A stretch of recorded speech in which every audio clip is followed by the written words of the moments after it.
Basahin po natin ang 2 Timothy chapter 3, verse 15 hanggang 17. Kahit po lahat ay tumuyo bilang pagbigay ka ng kasalita ng Diyos. 2 Timothy chapter 3, verse 15 hanggang 17. Ganito po naksaad. Mula pa sa pagkabata, alam mo na ang banal na kasulatan na may kapangyarihang magbigay sa iyo ng karunungan tungkol sa kaligtasan sa pamamagitan ng pananampalataya kay Kristo Jesus. Ang lahat ng kasulatan ay kinasihan ng Diyos at kapakipakinabang sa pagtuturo ng katotohanan, sa pagsaway sa kamalian, sa pagtutuwid sa likong gawain at sa pagsanay para sa matuwid na pamumuhay upang ang lingkod ng Diyos ay maging ganap at handa sa lahat ng mabubuting gawain. Purihin po sa talong Diyos na tayo manalangin. Panginoon, muli po sa oras po ito, aming pong hiling, kami po inyong gabayan sa aming pagkakaaral ng iyong salita. Aking pong dalangin, Panginoon, kayo po ang pumilos sa puso at isipan ng bawat isa. Magbigay po ng pangunawa, Panginoon, at aking pong dalangin na ang mga ito'y tumimo, Panginoon, at lumago at magbunga sa aming mga buhay. Aking pong hiling, Panginoon, na gamitin po ninyo ay inyong lingkod na mahayakan inyong kalooban sa oras na ito. Maraming po salamat naman. Ito pong aming dalangin sa pangalan po ng aming Panginoon Yesus. Ang lahat yung magsabi na, Amen. Amen. Okay. So, dito po sa unang binasa po natin, nasabi niya, mula pa sa pagkabata, alam mo na ang banal na kasulatan ay may kapangyarihang magbigay sa iyo ng karunungan tungkol sa kaligtasan sa pamamagitan ng pananampalataya kay Kristo Jesus. Yung po original translation po nito sa English ay sinasabi po niya, thank you.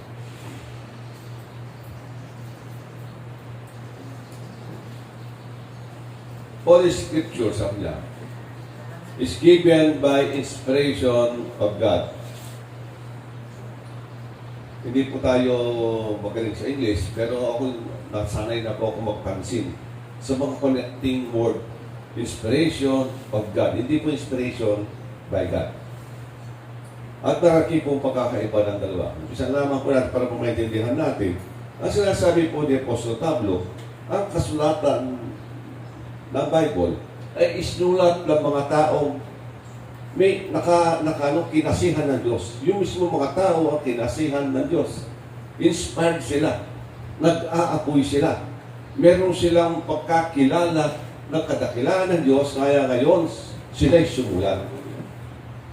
Meron silang kagalahan, masaya sila, o sabihin natin, nag-aapoy sila, at kanilang isinulat kung anong expression meron ang kanilang mga puso at kanilang mga isipan. Hindi po ito didictate ng Diyos ang sulat. Literally, hindi naman po ganoon talaga. Pero meron inspirasyon ng mga tao. Ang mga tao nag-aapoy, nag-isulat nila ito. Siyempre, kapag nag-aapoy ka, may inspired ka, iba ang iyong salita. Hindi po ba kapag kayo ay nagsusulat, o kaya sa mga love letter na lang, ang galing mong magsulat ng nagiging makata ka, hindi ka naman makata. Pero dahil inspired ka, nagiging makata ka sa pagsusulat. Ewan ko ba? Kapag ikaw ay in love, o kaya sabihin mo masaya ka, o meron kang puso, alam mo yung mga puso mo ang nagdidikta kung anong mga salita ang bibitawan o susulat mo. Hindi nag-iisip ang utak, kung hindi yung puso mo ang nag-guide sa iyo.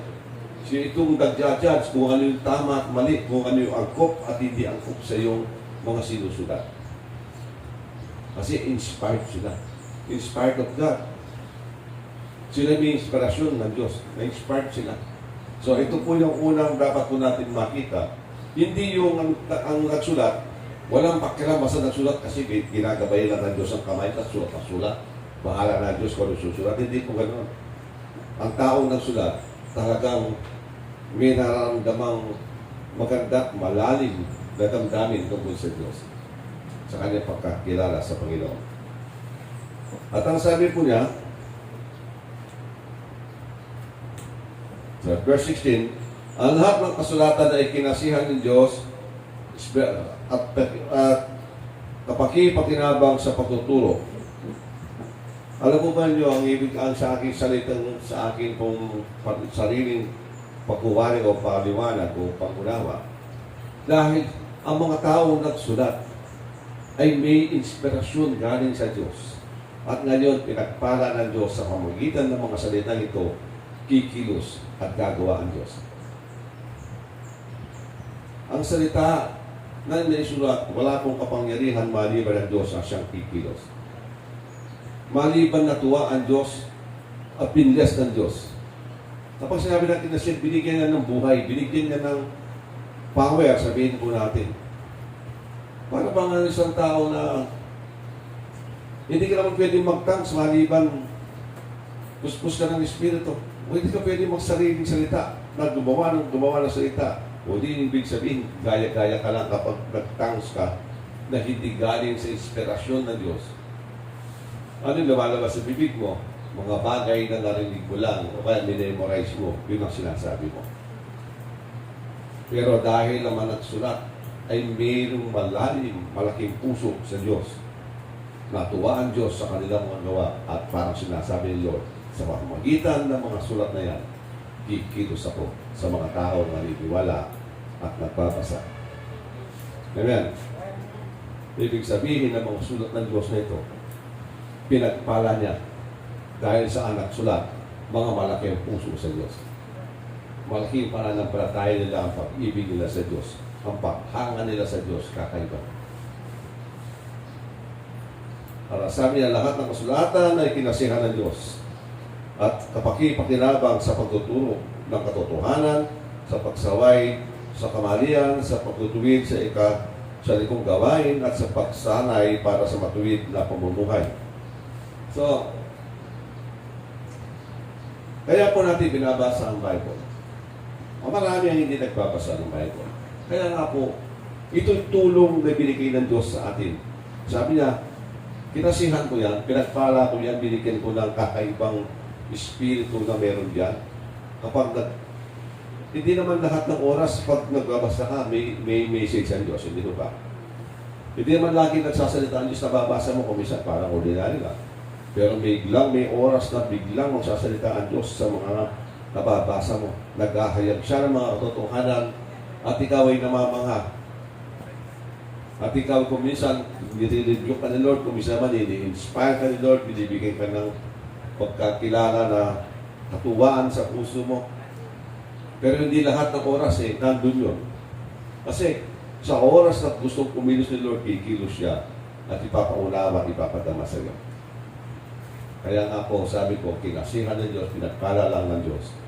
Pero hindi lahat ng oras kumikilos ang Panginoon. Pero sabi niya, sa magitan ng salitang yan, ng mga naisulat na yan, yan ang gagamitin ko sa ikabubuti ninyo, ikanalago ninyo. Ang sabi po niya, marami po kasing dahilan kung bakit isulat ng Diyos. Sabi ng iba, hindi ka lalago sa iyong pananampalataya kung hindi ka nagbabasa ng Bible. Alam mo ba niyo, partly true, partly false. Marami nagbabasa, wala pa lang nagbabasa. Mababaw. Masyado silang matalino. Hindi nila hinahanap. Ang hinahanap kasi nila katalinuhan lang. Hindi nila hinahanap kung ano ang puso ng Diyos o yung kagustuhan ng Diyos na makita niya at gawin niya sa buhay niya. Ito yung tunay na may pananampalatayang lumalago. Kaya ka nagbabasa kasi gusto mong makilala ang Diyos for a purpose. Hindi para lamang matuto ka lang sa sarili mo at maaaring magturo ka pa. Hindi naman po yung eksaktong gusto ng Lord. Kaya ka nagbabasa, gustong magpakilala ng Diyos sa iyo. Para ano? Una, para ma-inlove ka kay Lord. Amen? Anong kwenta ng pagbabasa ninyo kung hindi kayo na-inlove kay Lord? Alam ka naman, puro na lang rebuke ang sa inyo. Ano? Pero sabi niya, na yung nagbabasa, sabi niya, lahat, mapapakinabangan sa pagtuturo sa katotohanan. At anong katotohanan? I am the truth, sabi ni Kristo. para makilala mo si Kristo, kailangan mong magbasa ng kasulatan ng Diyos para lumalim ang pagkakilala mo sa Kanya. Hindi lahat ng tao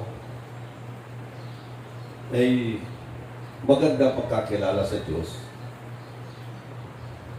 O sabihin natin dahil nagbasa sila, meron pong isa na alam ko, for sure, kilala niya ang Diyos, pero walang binabasa. Hindi pa pong sa Bible doon. Yan ay si Abraham. The father of faith. Hindi po siya nangailangan ng kasulatan, magbasa para makilala niya ang Diyos kung gaano katutuhan Diyos.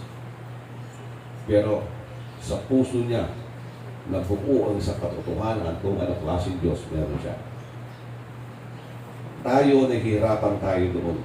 Hindi natin kayang gawin ang nagawa ni Abraham. Kaya ngayon, kailangan natin magbasa. Kaya isinulat ito upang huwag na tayo magtalo-talo kung anong klaseng Diyos meron tayo dahil kinumpirma na ng salita ng Diyos. Ito po ang dahilan kung bakit tayo kailangan magbasa. Masyado na tayong wild mag-isip. Masyado na tayong maraming alam sabihin. Kaya ito yung totoo. Magsettle tayo sa salita ng Diyos. Wala nang usapan. Nandyan na. Ang gawin na lang natin, sumunod at tanggapin ang salita ng Diyos. Amen mo ba? Kaya kailangan natin magbasa talaga para matuto. Pero hindi ka nagbabasa pera-peraso, delikado po yan, pera-peraso. Baka kapag mayroon kang pride, mali, pagkakapalubaluktot ang iyong alam. Kailangan mo magbasa na may kababaan sa puso ang intention mo. Makita mo ang kalooban ni Lord para gawin. Hindi para makita mo yung isang katotohanan at ipagyabang at wala kang gagawin. Kaya mo binabasa kasi may gusto kong gawin na ikatutuwa ni Lord. Kung gusto niyo matuto, dapat yun ang intention. Huwag ka magbasa para lang matuto. Magbasa ka para meron kang magawang maganda para sa Kanya. At ang loob mo mahulog sa Diyos. Ito po dapat natin maunawaan. Habang nagbabasa tayo ng Bible, ang magandang intention, maraming intention na pwede naman. Pero ang unang-unang gusto ng Diyos, makilala natin siya. Gaano katotoo ang pag-ibig ng Diyos. Sa atin, sinasabi natin, kilala ko ang Diyos, alam ko na kung gaano kalalim, kadakilang pag-ibig ng Diyos. Ang sabi po ng Bible, hindi kayang tarukin ng isipan, ng kalaliman, kalakihan, kaluwag, kung gaano mo kadakilang pag-ibig ng Diyos, hindi natin kayang i-contain sa ating mga sarili. Ibig sabihin, kung ano man ang alam natin, napakaliit lang. Malit lang alam natin sa katotohanan. At ito po ang dahilan kung bakit, sabi ng John 17:3, binibigyan ko kayo ng buhay na walang hanggan upang makilala, hindi kilalanin, upang makilala ang Diyos. Kaya pala tayo binibigyan ng buhay na walang hanggan. Lagi ko pong nasasabi sa inyo, upang ang Diyos ay patuloy na maghayag kung sino siya, gaano siya katotoo sa kanyang pag-ibig, sa kanyang biyaya, tabang. Lahat po yan inihahayag ng Diyos doon sa buhay na walang hanggan. Hindi natatapos ang Diyos sa kanyang gagawin sa atin. Kasi wala siyang katulad. Kasi unlimited ang Diyos natin. Kaya ngayon, kung anuman ang nababasa natin, tandaan ninyo, pambukas lang yan sa maraming katotohanan pa na ihahayag ng Diyos. Isang Bible lang ito. Isang book lang yan. Hanggang ngayon, pinagtatalunan pa kung gaano katotoo. Kung sabihin natin, ano ba talaga yung accuracy? Ano ba talaga dapat nating tanggapin na totoo? Ano ba talaga dapat kung ano man paniwalaan sa maraming bagay? Iisa lang ang Bible, napakaliit lang na libro. Yung mga doktor, katambak na libro. Ito, dito lang, nag-doctorate pa. Ilang taon sila nag-aaral. Mga doctorate, nagtatalo pa rin. Hindi pa sila nagkakasundo. Kasi buhay ang salita ng Diyos iba. Iba siya kung paano mangusap. Ibang pagkahayag ng Diyos. Kasi ang nabibigyan lamang ng linaw ng Diyos kung anong totoo sa mga tao, number one, may kababaan. Kapag wala kang kababaan, limited ang alam mo. Puro sa baba, sa itaas lang. Para bang puro top coat lang. Pangitaas lang. Covering lang. Hindi ka nakakasisi sa kalaliman ng kahulugan ng salita ng Diyos. Nawawalan ng puso, nawawalan ng power. May kapahayagan, pero walang power. Madami, meron siyang nakikita, salita, pero hindi naintindihan kung bakit sinabi ng Diyos at kung ano mga tanong pa. Hindi nila, dahil nga, number one, yung kababaan. Pangalawa, yung intention mo, ano bang intention mo? Bakit ka nagbabasa? Kapag maganda ang intention mo, gagawin ng Diyos kung anong nasa puso mo. Higit ang Kanya.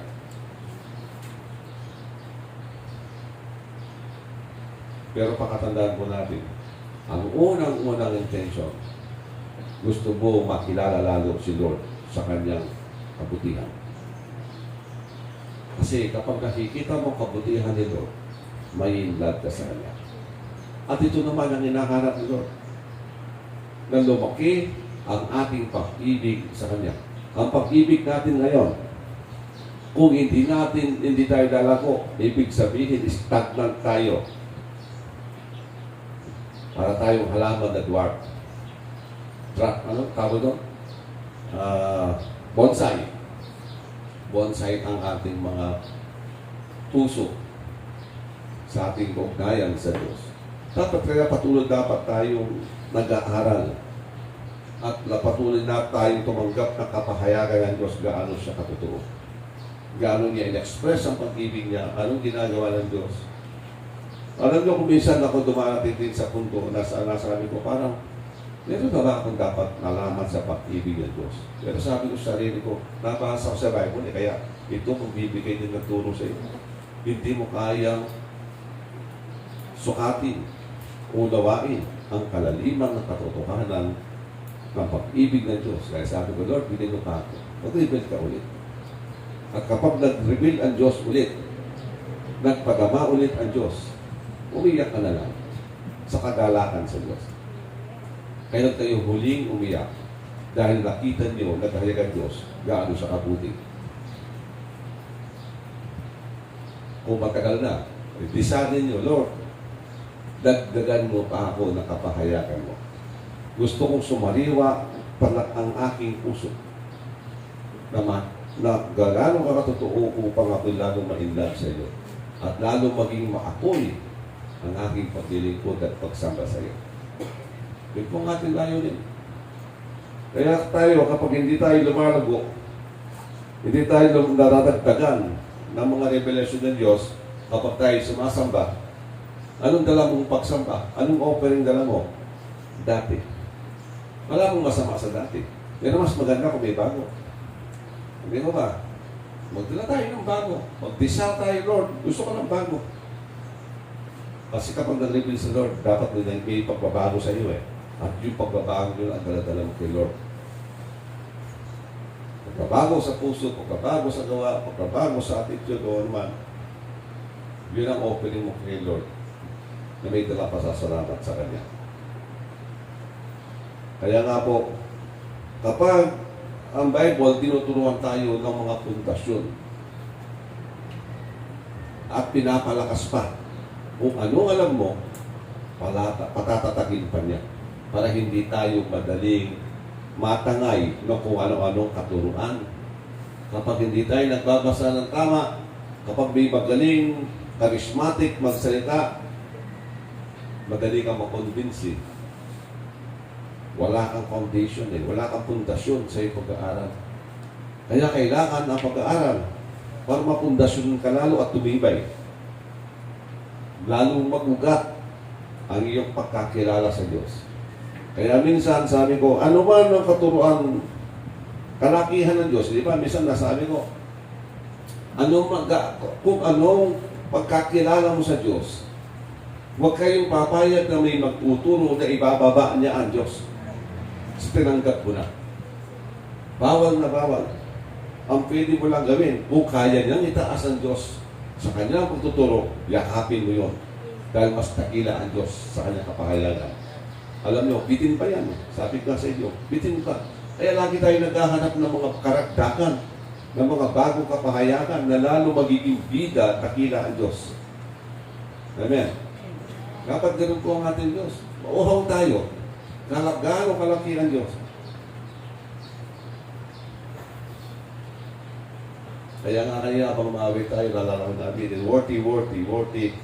Ang aking salita, worthy is the Lamb. Pag sinabing Lord, it's no question na yun eh.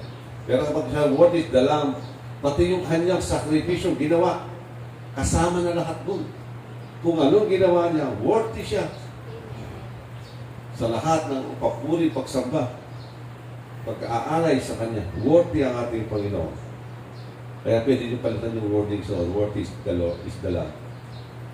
Hindi the Lord. Kasi pag Lord, hindi mo na kailangan ng worthy, talagang worthy si Lord. Pero kapag sinabi, worthy is the Lamb, pati yung kanyang work, yung kanyang offering, naging takila. Huwag hindi natin kayang tapatan.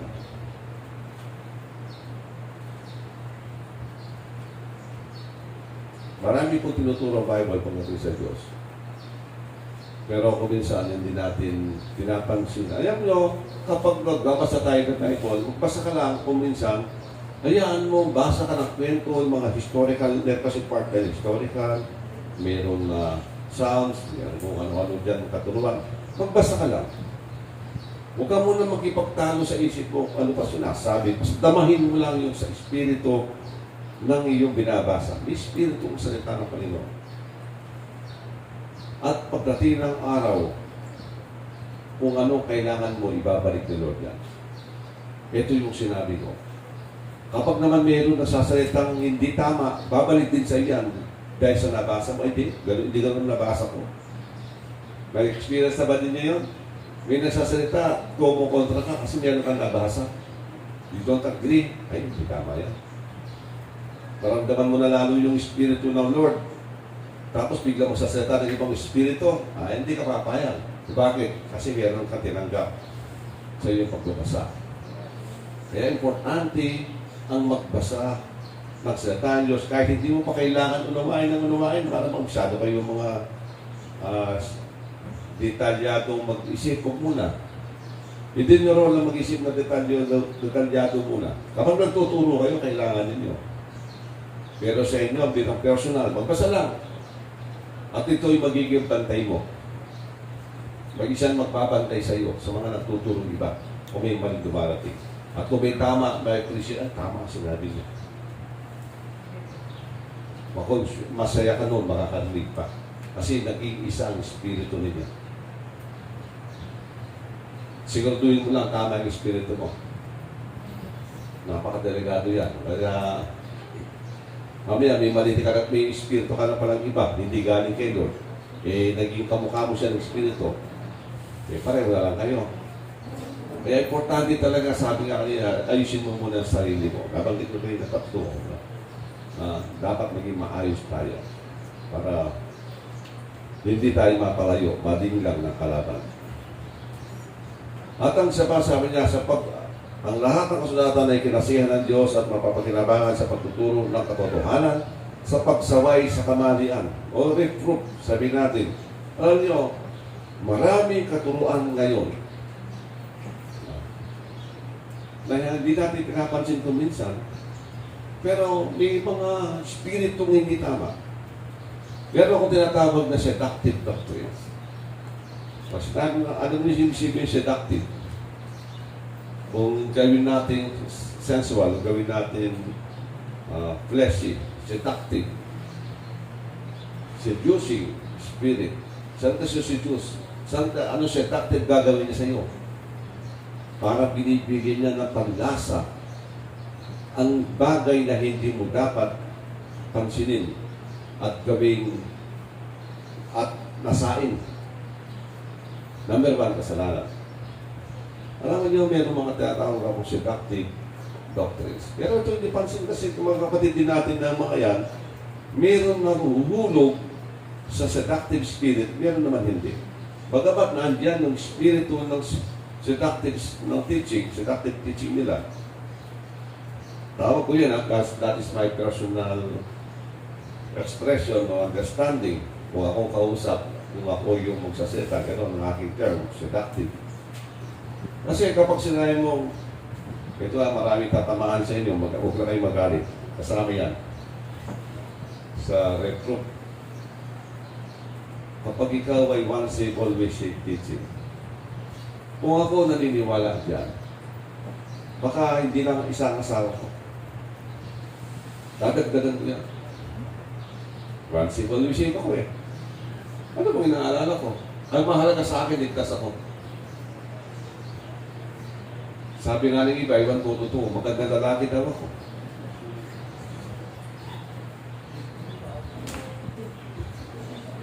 Kung kayo doon, bahala na kayo.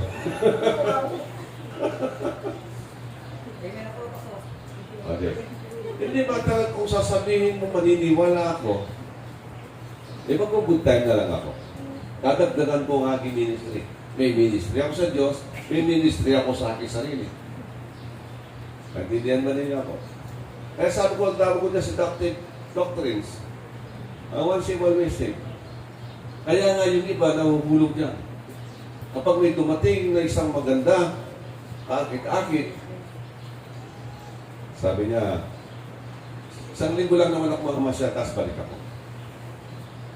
Yan ang mga tukso ng turo na hindi dapat entertain at tanggapin.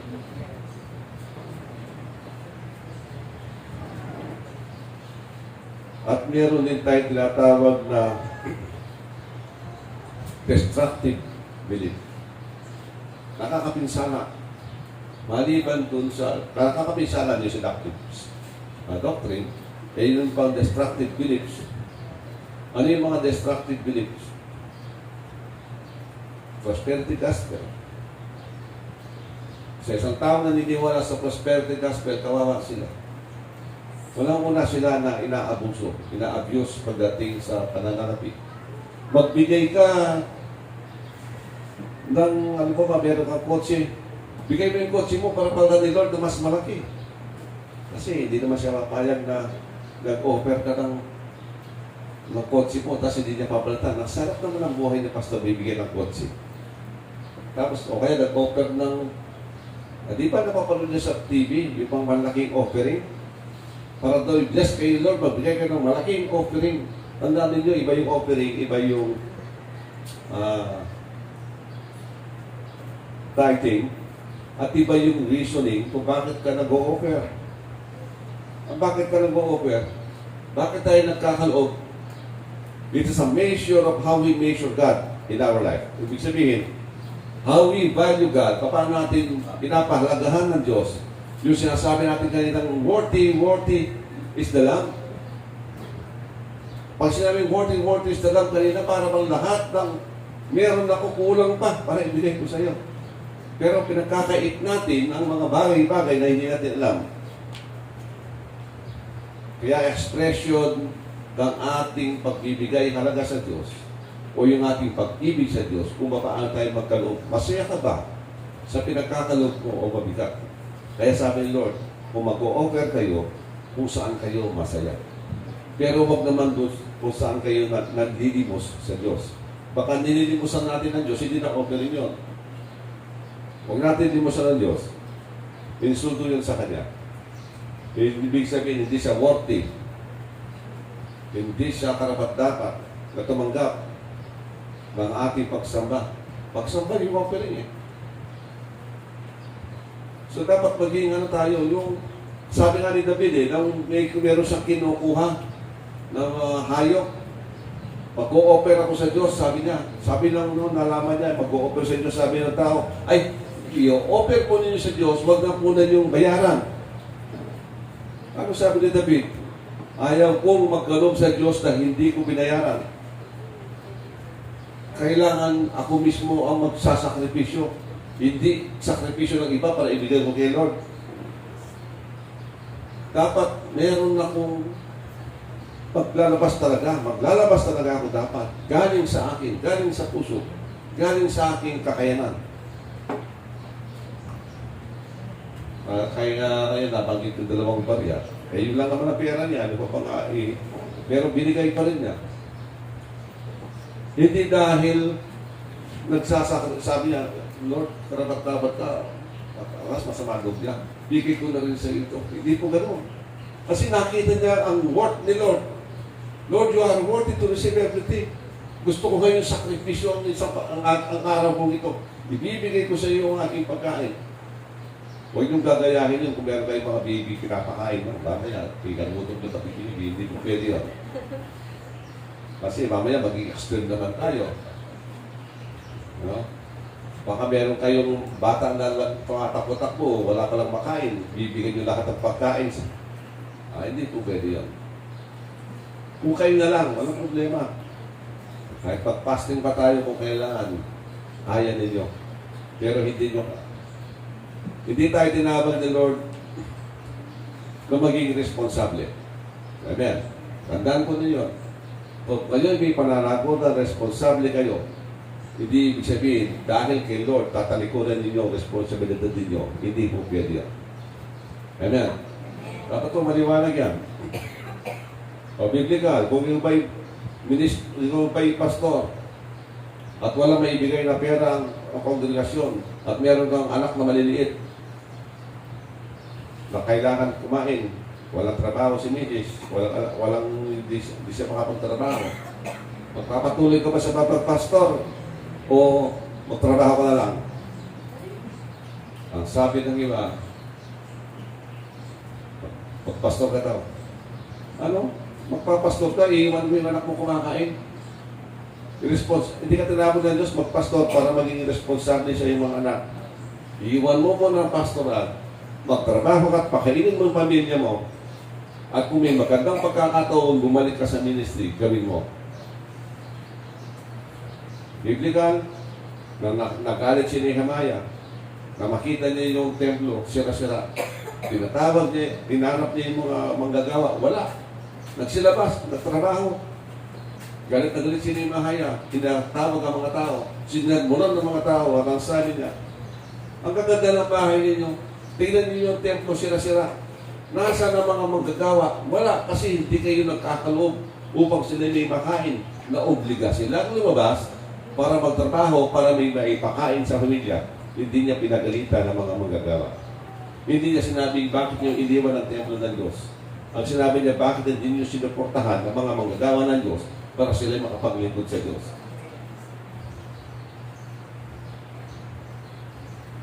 Tandaan po ninyo, maging balanse tayo. Huwag tayo maging hyper-hyper. Kaya nga another problema sa mga tao, yung hyper-grace. Maliban to sa prosperity gospel, mga hyper-hyper ideal. Mali ang batayan. Kahit alam niyo kung anong puso, huwag tayo maging technical sa pag-iisip. Nandun ang puso ng Lord. Dapat hanapin natin ano bang gusto ni Lord. Si Lord nga, obliga. Iiwan niya ang kanyang pagiging hari. Iniiwan niya ang kanyang mga anghel, ang kanyang trono. Dahil responsibilidad niya tayo. Wala siyang problema sa langit. Hindi sila magugutom at mapapabayaan. Pero tayo, kung hindi siya kikilos, mapapabayaan. Kaya sa bumaba, at ito-offer ang sarili para tayo mailigtas ng Panginoon. Amen? So, puso sa puso pa rin. Atin natin sabihin, puso sa puso. Huwag tayo masyadong technical. Naalala ko tuloy si David na siya naglalakad. Sinabihan kasi ng Panginoon yung mga Pariseo, bakit daw sila sinabing na sila kumuha ng pagkain sa halaman sa may triguhan ba yun, tapos kinain nila araw pa ng Sabat. Sabi ng mga tao, illegal na kumain ka sa araw, magtrabaho ka ng Sabat at kainin mo. Ano sabi ng Panginoon, di ba din nabakasa ang kasulatan na si David maggutom ang kanyang mga tauhan? Kinuha niya tinapay sa loob ng lugar ng mga high priest, ang may karapatan lang kumain, mga high priest, pero kinuha niya at pinakain sa kanyang mga tauhan. Hindi porke may batas, magiging irresponsable ka na. May mga pagkakataon kailangan mong tumilos sa ibang paraan. Huwag masyadong legal. Sana maramdaman ninyo yung kung anong gusto ng Lord. Pag-ibig ang iiral. Kapag pinabayaan mo yung pamilya mo, nawawalan ka ng pag-ibig.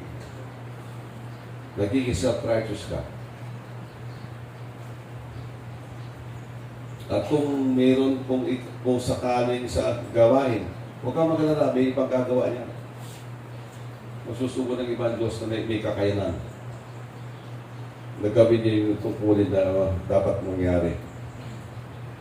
At ano ba ang mga destructive doctrines? Alam mo ba niyo, kanina sinabi ko, destructive doctrines, pagdating sa tao, kagaya ng hyper-grace, yung sinasabi nilang 2,000 years ago, bayad na yung kasalanan natin, so huwag ka na mag-umpisan. Marami sinira sa Bible, sabi niya dyan, kung sinasabi niyo hindi na kayo magkasala, ginagawa niyo sinungaling ang Diyos. Kaya sabi nga ni Apostol John, kung kayo nakakasala, mahabagin, mapagpatawad ang Diyos, mag-umpisan kayo, humingi kayo ng tawad, at kayo lilinisin ng Diyos. Kung sinasabi ng righteousness 2,000 years ago, bayad ka na. Hindi nila naintindihan kung anong ginawa ni Jesus doon sa 2,000 years ago. Ang ginawa ni Jesus, binuksan niya ang bagong pintuan ng kaligtasan at sinara niya ang dating nagbibigay hatol o kapahamakan sa atin. Inilasan niya ng ipin ng batas para hindi tayo hatulan. At nagbigay siya ng bagong pintuan na pwede nating pasuhan sa ating kaligtasan. Yun ang ating relasyon kay Kristo. Ang ating pananampalataya sa Kanya. Hindi yung ng 2,000 years ago, ligtas na tayo mga ligtas. Hindi gano'n. Pagamat ang digmaan, sabi nga, the war was, tapos na daw yung gera, pero yung labanan, nangyayari pa. Pero kung naman ibig sabihin, pero yung sinasabi ko, kaya nga po tayo meron tinatawag na sanctification. Kung saan kailangan tayong mag-ayos ng sarili, magpakabanal tayo sa ating mga gawain para ang kaligtasan ay talagang lubos na tanggapin natin.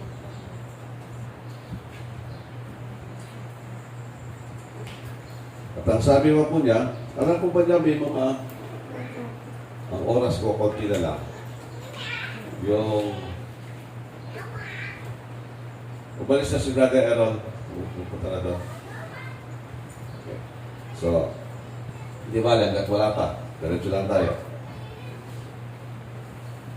Alam mo ba rin yung mga destructive mga destructive beliefs na akala natin walang kwenta. Ang isang destructive belief na possible, hindi ko alam kung gaano pwedeng maging epekto nito. Pero ako'y nababahala sa possible na consequence. Kasi sa Bible, kung babasahin ninyo, lahat ng lasenggo sa Bible, walang curse na sinabi ang Diyos. Walang curse. Bagamat bawal. Ayaw niya. Ayaw ang Diyos ang naglalasing. Hindi niya binabawal ng uminom. Matawatay, uminom ng alak. Hindi niya sinabi kasalanan. Bagamat sa tao ngayon, binabawal nila yung pag-inom ng alak kasi nga may natitisod. Kaya ako, pag hindi na matisod, sinasabi ko na maaga, uminom ako. Period. Para pag uminom ako, hindi na ako hatulad. Sinabi ko na eh. Bago mangyari, alam na nila. Pero sinabi ng Bible, kumain ng dugo, may sumpa ang Diyos. Bakit inaalaw natin ngayon sa mga tao, hindi ang pumapasok sa katawan na nagpaparumi kundi lumalabas. Pero sabi na, alak bawal. Balik ko lang. Sa dugo, pwede. Kasi daw hindi daw yung pumapasok at nagpaparumi, kundi lumalabas. Sa alak naman, sabi nila, bawal ang minom ng alak. Akala ko bang hindi pumapasok? Bakit pagdating sa alak, bawal? Pagdating sa dugo, pwede. Alam niyo, kaya tinatawag na destructive doctrines o belief ang pagkain ng dugo. Kasi unang-una nagsalita ang Diyos sa Old Testament, ihaharap ko ang aking mukha sa sino mo kumain ng dugo. Ibig sabihin, ni galit ang Diyos. That means death. Napakahulugan nun, kamatayan eh. Ang hindi pagkilala kung anong meron sa dugo, ang sinasabi ko dito, ito ang dahilan kung bakit tayo nakatawid papunta kay Kristo. Siya ang nag-ingat sa atin papunta kay Kristo. Kasi hindi naman naglilinis ng kasalanan yan eh. Pero nagtawid sa atin. Habang ginagawa ng mga Israelita, ang pag-alay ng dugo, pinapaalala nila sa Diyos, darating po ang Kristo na siya magbibigay ng kanyang dugo sa ikapapatawad ng aming kasalanan. Kaya ngayon, binastos mo yung dugo. Iyon ang tinanggap ng Diyos.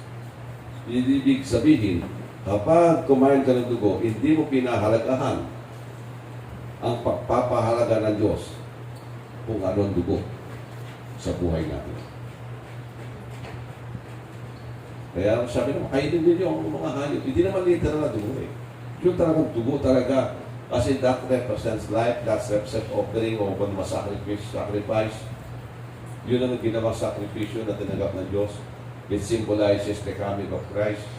At hindi siya nagalit, hindi niya ibinuhos ang kanyang galit sa atin. Ngayon, kakainin mo, babastusin mo. So, hindi mo pinahalagahan ang pagpapahalaga ng Diyos.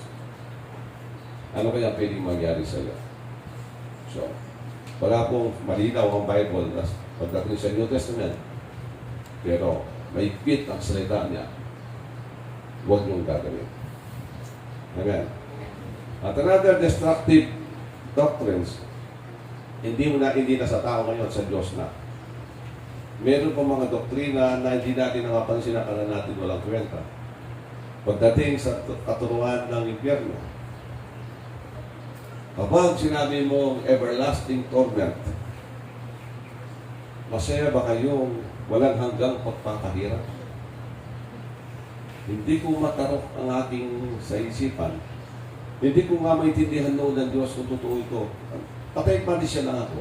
Pero hindi pumapasok sa puso ko na ito'y totoo. Basta patay mali, para wala akong narinig. Nang hindi ko pa, kasi hindi nagiging tugma sa pagkakilala ko na ang Diyos ko'y mahabagin at mabuti.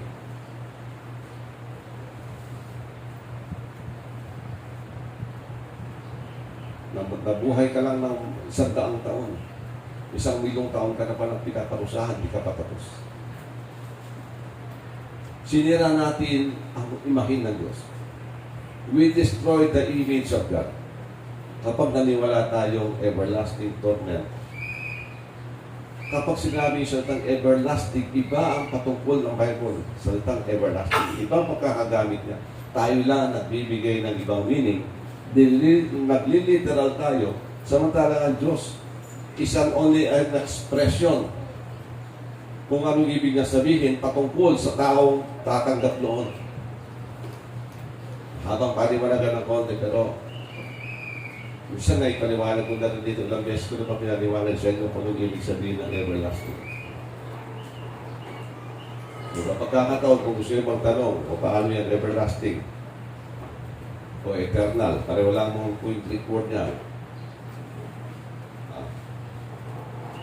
Na makita ko, noong una marami pinapaunawa sa akin si Lord. Ako mismo, pati salvation, ano na yung salvation, marami pinakita si Lord. Ako nga yung nagdududa sa sarili ko, ako ba'y kulto? Kinesyon ko na rin sarili ko. Pero nung aking tinitignan, yung mga kapahayagan na tinatanggap ko kay Lord, at kino-compare ko sa mga itinuturo. Kung ako pagpipiliin mo ako, ano ba yung mas maganda sa tao? Nakita ko mas mabuti itong mga bagong kapahayagan sa akin kaysa sa mga dating narinig ko. Dito sa mga dati, hindi ko nakita ang kamangamang gawa ng Diyos. Pero sa kabila, nakita ko ang kabutihan at kakilaan ng Diyos. Kung saan ako, sabi nga sa inyo, kung saan lalong nagiging bida ang Diyos, yun ang yakapin ninyong katotohanan. Hindi yung mga technical. Kahit ano pag technical na pinag-uusapan, kung dry yan, tuyo, walang kagalakan, itabi mo yan, maghanap ka na magbibigay kagalakan sa iyo. At nakita ko sa Diyos, ano man ang gawin niya, hindi siya gumagawa ng dahil kalit lang. Laging may balot ng pagbibigyan. Hanapin mo yung pag-ibig ng Diyos sa kanyang ginagawa. Kaya nga sabi ko, kahabagan ng Diyos, pag-ibig yan, ibig sabihin, pag-ibig ninyo, kahabagan ng Diyos, kapag ang taong masama, tinapos na niya sa impyerno. Dinestroy na niya. Nag-perish na siya doon. Kahabagan sa kanya. Kung kayo papipiliin, pupunta kayo sa impyerno. Wala pong pagkakaiba yan sa taong buhay. Anong gusto nyo? Buhay ka nandun nagturo sa hospital? O nandito ka lang walang makain na lakad-lakad dyan, namamasyal? Kahit wala akong makain, huwag na ako nasa hospital. Diba? Baka kami, kung yung nasa hospital, marami na po naghahanap. Lord, para sabi, Lord, kunin mo na ako. Kung meron lang sila makain na lason, kakain pa na lason ng iba. Kasi nahihirapan sila. Mahirap kung may karamdaman. Mahirap, masakit.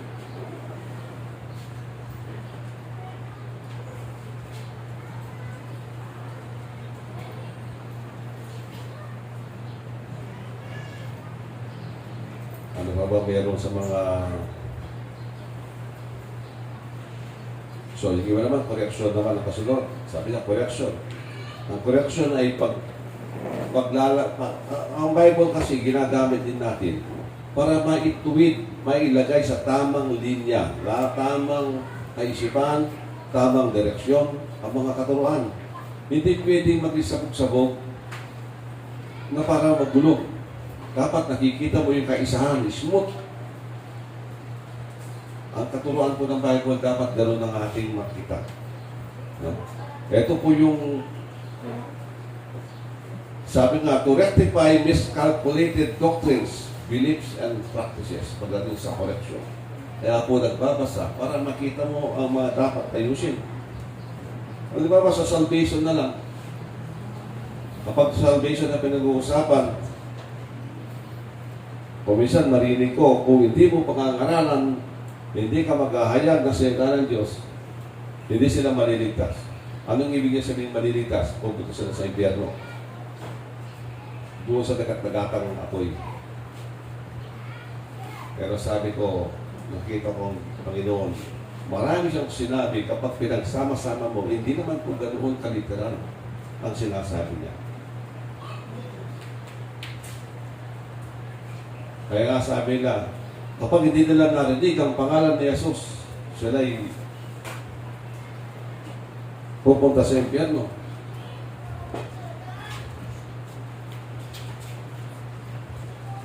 Sabi ko, punta ka sa Israel, walang Jesus doon. Ang meron doon, Yeshua. Sa Israel. So, it's not about the name. It's about the person. Una-una. Paano malalaman kung ito lang, ganito lang simple, makes it. Sa buong mundo, iisa lamang ang Diyos na tinatawag na tagapagligtas. Si Jesus lang. Walang ibang Diyos na meron sila na tinatawag nila ng Diyos kung tagapagligtas. Ang meron lang ang Kristiyano. O sabihin na rin natin mga Hudyo, sa kanila galing pananampalataya. Hinihintay lang nila si Kristo, hindi nila nakita. Kasi hindi nila, yun pong isang problema, meron, papapanggilin ko mamaya bakit. Isa lamang ang tagapagligtas. Kaya kapag ang tao ay nanalangin at sabi niya, Lord, Diyos kong tagapagligtas, mahabag po kayo sa akin. Sino tinawag niya? Kung natindihan ninyo yung pakahulugan doon. Ang tinawag niya ang Diyos na kanyang sinasampalatayanan na siyang magliligtas sa kanya. Merong siyang Diyos na sinasampalatayanan na tagapagligtas. At sino yung Diyos na tagapagligtas? Kahit hindi mo alam ang pangalan, alam mo na kung sino tinutukoy. Si Jesus. Kasi ibig sabihin ng Yeshua, Jesus sa atin, Yeshua sa Hudyo, ang ibig sabihin, tagapagligtas. Kaya nga ako napapanginig kay Lord. Ang pinili ng pangalan, tagapagligtas. Kaya kapag ikaw tumawag, Diyos kong tagapagligtas, o siya na yun. Si Abraham nga, ligtas hindi naman niya alam si Jesus Santang Jesus. Alam niya tagapagligtas. Alam niya kung sino ang Diyos niya. The person. May paraan ng Diyos. Huwag natin limitahan. Maraming pahaliwanagan po niya. Pero huwag natin limitahan. Mabuti ang Diyos, matuwid siya sa kanyang gawa. Kaya kung sinasabi nila ng ibang tao na kailangan na ipangaral, kawawa ang Pilipinas, may naligtas lang sa Pilipinas noong 1521 na dumating si Magellan. Ibig sabihin, bago dumating si Magellan, walang Pilipinong ligtas. Payag ba kayo doon? Common sense siguro sasabihin nyo, hindi. May paraan ng Diyos. O yun na po yun. Ang tao may pananampalataya sa isang Diyos na mabuti na magliligtas sa Kanya. Na Kanyang inaasahan ang pag-asa sa Kanya. Wala pong iba ang Panginoon na. Amen? Yan po kabuti ang Diyos. Palakpakan po natin ang Diyos. So, marami po. No? Yun lang. Salvation, yung faith no other name. So, mali na yung meron pong ibig sabihin. At saka po yung faith. Marami pong mukha ang faith. Ano? Hindi yung faith na naniniwala may Diyos. Iba po yun. Yung faith, gaano kabuti ang Diyos sa buhay mo, kung ano pwede nang gawin sa buhay mo. Kung ang faith mo ba, karapat-dapat nga bang tumanggap ng papuri, pagdadakila ang Diyos. Yun ang isang klaseng faith na hinahanap ng Panginoon. Hindi naniniwala kung may Diyos. Hindi naniniwala kung may Jesus. Kung hindi naniniwala ka na si Jesus ang Panginoon at na kailangan mong paglingkuran dahil karapat-dapat siya tumanggap ng lahat ng papuri at pagsamba. Yun ang kailangan natin pananampalataya. Kapag sinasabi niyo, kilala natin si Jesus ngayon, sinasabi natin, pero hindi ka marunong sumamba, hindi ka marunong magbigay, hindi ka marunong umibig, ano klaseng pananampalataya meron ka? Hindi po sa Diyos yan ang nahanap niya. Sa kalaban na yan.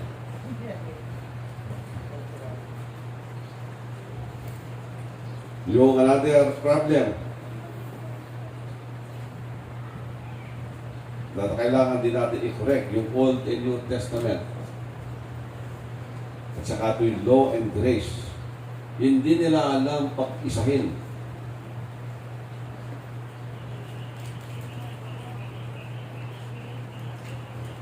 Maraming kailangan natin matutuhan, pero hindi natin kaya yung paliwanag. Pero sa isang iglap, sa isang madaling usapan.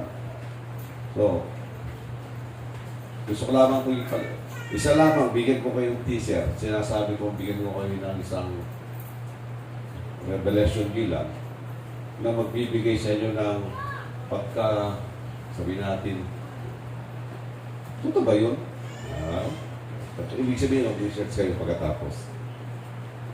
Meron pa po dalawang coming si Lord. Hindi po second coming. Meron pa po third coming.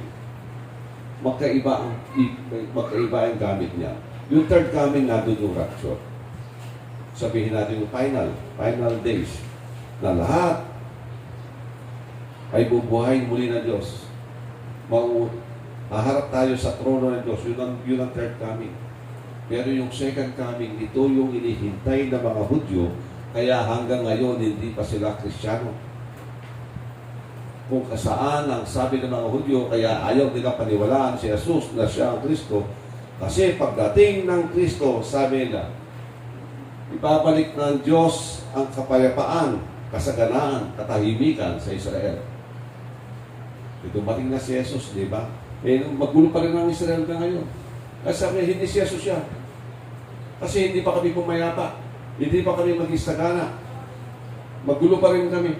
Ang hinihintay namin ni Jesus ay Kristo. Pag dumating siya, papayapa ang lahat. Sasagana. Manunumbalik ang katwiran. Alam niyo, sa second coming, bago magsimula ang 1,000 years, dito kasi, before 1,000 years, nandun ang Antichrist. Guguluhin ang buong mundo. Yung tatakan niya, tatakan. Kung sino yung wala tatak, hindi ka pwedeng kumain sa McDo. Para ngayon, kung wala kang vaccine, ayaw ka papasukin. Ano? Pinagsasampulan po tayo ngayon. Para matapos yun, ang Diyos ang darating as a warrior. Para tapusin ang gawa ng kalaban. At pagkatapos niyang patayin ang lahat ng Antichrist, pati yung kanyang mga alipores, papayapa ang mundo. At sabi nga mo, meron tayong tinatawag ng millennium o golden age na 1,000 years. At doon nila makikilala, totoo nga ang sinasabi ng Bible, si Jesus nga ang Kristo. Doon pa lamang sila magiging Kristiyano. Sa ngayon, hindi mo sila mapapaniwalang basta-basta kasi magulo pa ang Israel. Pero after 1,000 years, at before 1,000 years, doon nila makikita ang kilos. Lahat ng mangyayari doon, nakasulat naman sa Bible, hindi lang natin alam, ipunin at ayusin kuminsan. Pero nasa Bible po ang mga yan. After 1,000 years, pakakawalan si Diablo. Yun ang kwento. Bakit nawawala ang kwentong iba? Paano nangyari? So maraming kwento ang hindi nakahayag pa. So, mga practices na lang. Kaya ka nagbabasa ng Bible. Ano? Para may sabi niya sa iyo, yung mga mahilig sa tawas, mananawas, mahilig sa magic, mahilig pagkipag-usap sa patay, at kung iba pang mga katuruan, sinabi ng Bible, bawal, para maayos tayo. Kasi kung hindi niya sinabi, gawain ng Pilipino yan. Normal yan sa atin. Pero dahil sinabi ng Bible, nagpipigil na tayo. Ayaw pala ng Diyos. Kasalanan para sa Kanya. Tinuturuan tayo ng Panginoon. Amen? At saka galing pa ng Pilipino, pasuray-suray sa daan. So, bawal. Ibig sabihin, bawal maglasing. Hindi mo pa maglasing. Diba? Kasi dapat maging maayos ang buhay natin. Sabi ng Lord, ang babae dapat maggamit ng disente. Huwag kayong papasok sa church na naka-spaghetti. At naka-shirt. At hangin pa. Hindi na po ako makakapag-dress na. Nakakasilaw kayo. Ha?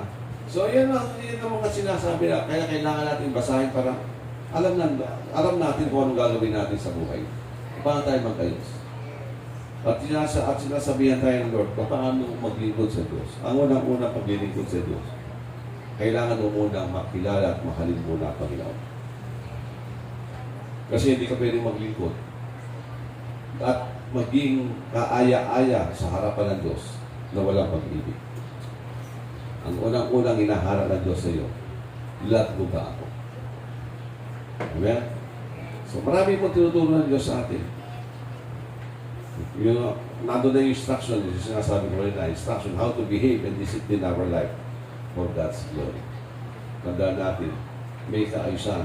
Pati sa church, may sinabi ang Diyos kung ano ang kaayusan sa church. Discipline. Paano mamili ng mga manggagawa. paano magdisiplina ng mga pasaway.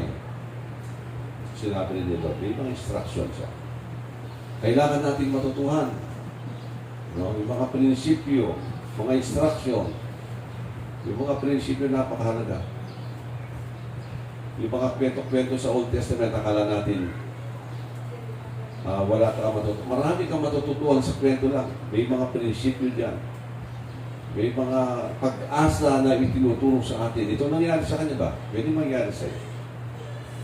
Ang isang taong sinumpa, kaya sinumpa ka pa ng mga tao, tandaan mo ang Diyos. Diyos ng pagpapala. Pwede ka pa rin humingi sa kanya, Lord, pagpalain mo ako. Si Jabez, pangalan niya, parang sinumpa ang pangalan niya. Pero nang humingi siya kay Lord.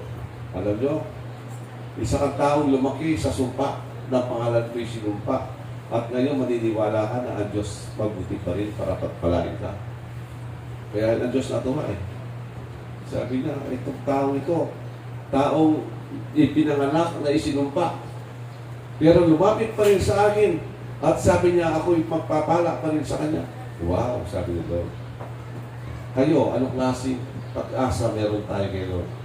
Naniniwala ba kayo pwede kayo pagpalain ni Lord? Anong klaseng pag-asa ang gusto niyo at hingin niyo sa Kanya?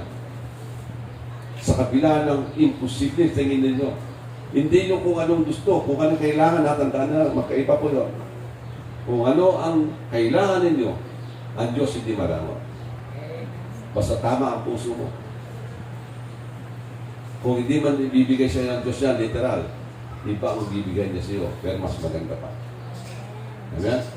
So, tandaan natin, hindi po natin pwedeng limitahan ng Diyos, lagi siyang higit sa anumang alam natin. Amen? So, papahan po natin ang Panginoon.